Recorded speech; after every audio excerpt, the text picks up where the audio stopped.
Ukleva qishlog'i soylikda bo'lib, tosh yo'ldan va temir yo'l stansiyasidan qaraganda chit fabrikalarining mo'risi va cherkovning qo'nqiroqxonasigina ko'rinar edi.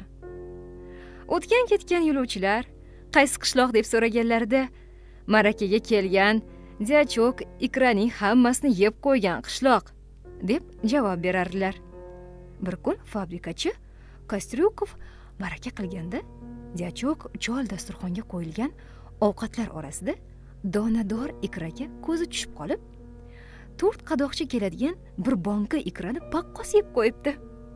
Yon-verdagilar shuncha turtsalar, yengidan tortsalar ham huzur qilgandan o'zini unutib, pinagini buzmay yeyaveribdi. Bu voqeaga ko'p zamon bo'lib, Dyachok allaqachon o'lib ketgan bo'lsa ham, ikra voqeasi haligacha esdan chiqmaydi. Bu yerdagilarning